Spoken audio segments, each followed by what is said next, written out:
আসসালামু আলাইকুম রহমতুল্লাহি ওয়া বারাকাতুহু। কি অবস্থা ভাই, ভালো আছেন? আলহামদুলিল্লাহ।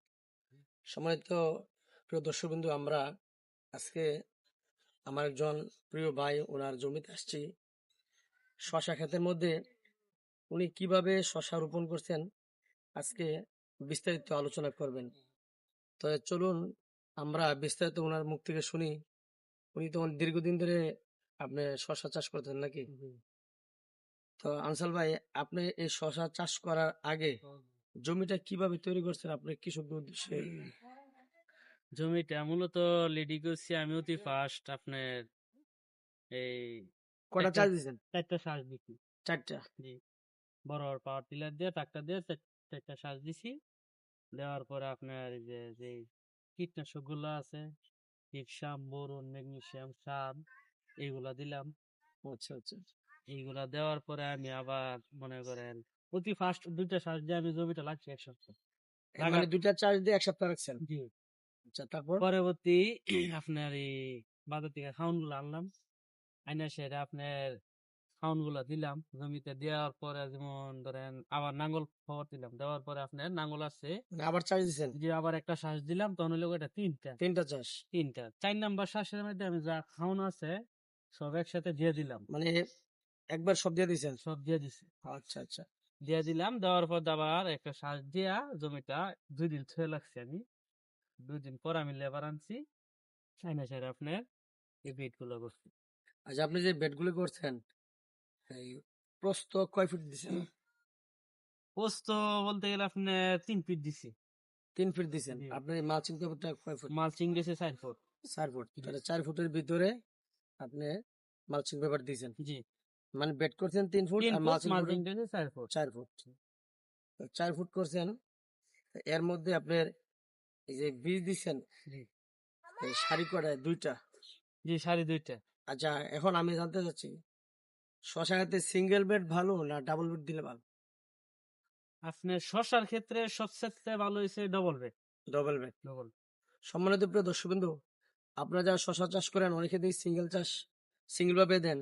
তো আনসার ভাই দীর্ঘদিন ধরে উনি শশা চাষ করতেছে।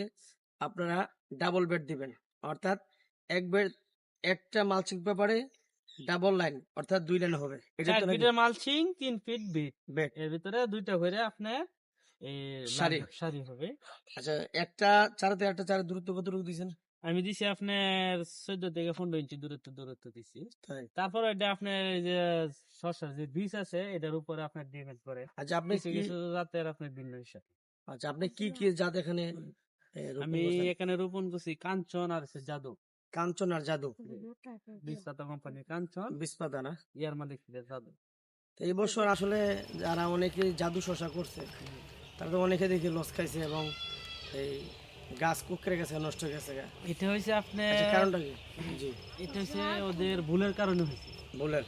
কারণ আপনি একটা জিনিস চিন্তা করতে হবে, এখন হইলাম বছর অনেক গরমিল, এমন গরমিল, আবহাওয়া ঠিক নেই। আচ্ছা আচ্ছা। ঠিক আছে, আবহাওয়া ঠিক নাই আপনার। জাদু শশাটা হইলে অবশ্যই শীতকালীন শশা, একদম মানে পরিপূর্ণ শীতের মধ্যে? ভরপুর শীতের শশা। আচ্ছা আপনি যারা আজ থেকে আরো 1 মাস 2 মাস আগে লাগাইছে তারা এটা অবশ্যই কুকড়া লাগবে। কারণ হচ্ছে আপনি শীতের কোনো আবহাওয়া পাইছে না। শীতটা মূলত নামছে মনে হয় পৌষ মাস, পৌষ মাস শুরু থেকে। পৌষ মাস শুরু থেকে শীতটা ঠিক মতো নাই। তাহলে যারা আগে দিছে হ্যাঁ আর অবশ্যই আপনি এই গাছ কুকড়া লাগিয়ে যায় এবং সমস্যা হয়। এটা শুধু জাদু না, যে কোনো শীতকালীন শশা। আচ্ছা, আপনার বীজ রোপণ করার পর কদিন পরে বীজ অঙ্কুরিত হয়? আপনার এখন তো শীতকালীন, আপনার বীজ দেওয়ার 5 থেকে 7 দিন, 8 দিন পর্যন্ত লাগে। 8 দিন? জি, কারণ শীতের দিন তো। আবার আচ্ছা আপনার যে সময় গরমের সময় সেই সময় আপনার 3 দিনে আসে পড়ে তারা। আচ্ছা, মালচিং পেপারের নিচে কি কোনো খাবার দিয়েছেন না চাষ দেওয়ার সময় সময় একবারে দিয়ে দিয়েছেন? না, আমি সব খাওয়াবো না, একবার শ্বাসের সমস্যা দিছি। আচ্ছা, এখন গাছ বড় হওয়ার পরে ড্রেনে কি আপনার সার দিতে হয়? দিনে তো সার লাগে, কোন সময় লাগে যেমন এই যে এখন দেখেন আমার কাকায় বীজ দিতেছে, এখন হইলাম গাছের বয়সটা আপনার প্রায় 17 থেকে 20 দিন, 18 থেকে 20 দিন গাছের বয়সটা। কারণ শীতকালীন তো গাছ একবারে বাড়তেছে না, জিলিং গেলে গেলেছে, যেটাকে বলি আমরা আঞ্চলিক ভাষা জিলিং গেলে গেলে যে।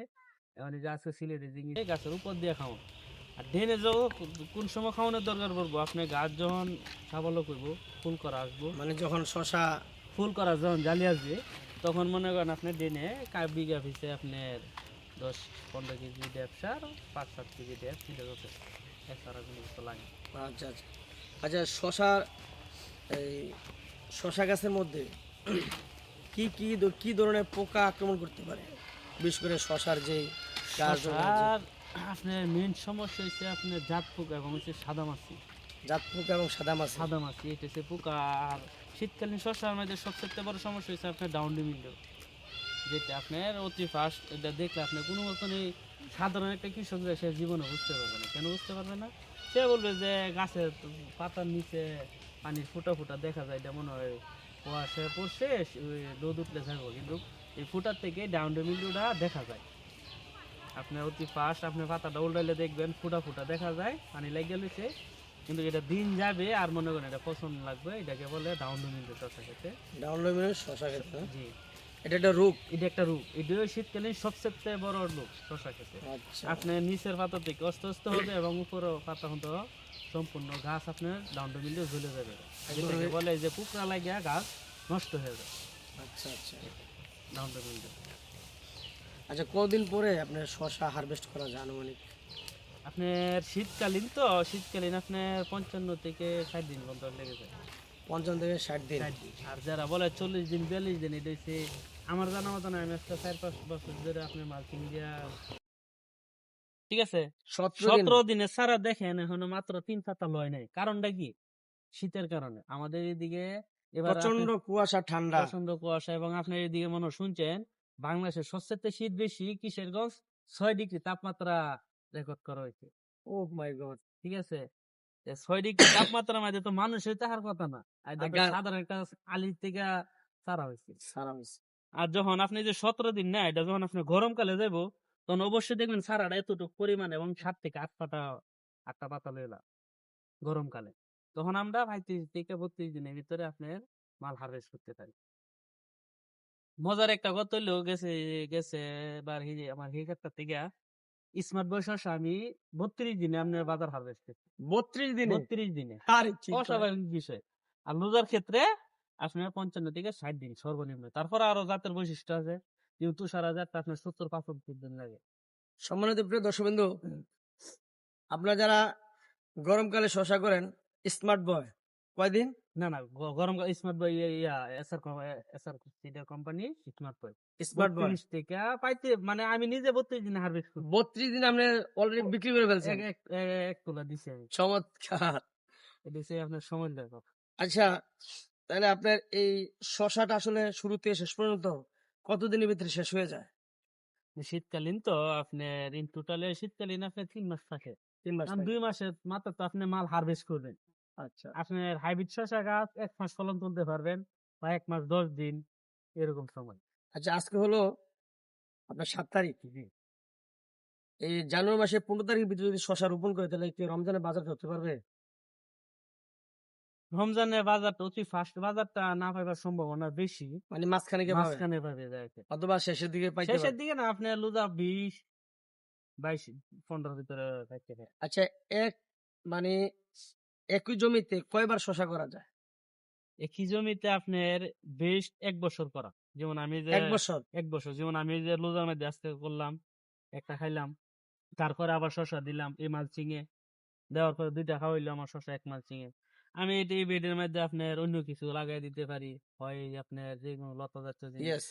সম্মানিত দর্শক বন্ধু, আমরা অনেকে এটা ভুল করি, মানে একবার শশা হওয়ার পরে আবার দ্বিতীয়বার হয়, হওয়ার পরে মনে হয় যে খেতে মনে হয় আরো বার অনেক শশা হবে, হবে এই চিন্তা করে শশা রোপণ করে দেখা যায় যে দিন শেষে তার লস। লস। পরে বলে মানে যে জাত ভালো না, বীজ ভালো না। এটা একবার ভুল কথা। কারণ ভুল কথা কেন, আপনি একই জমিতে যখন বারে বারে শসা চাষ করবেন, তখন মাটিরও একটা ব্যাপার স্যাপার থাকে, ব্যাপার স্যাপার আছে। বিশিষ্টতা আছে, Yes. আপনার লুগের একটা বিশিষ্ট আছে।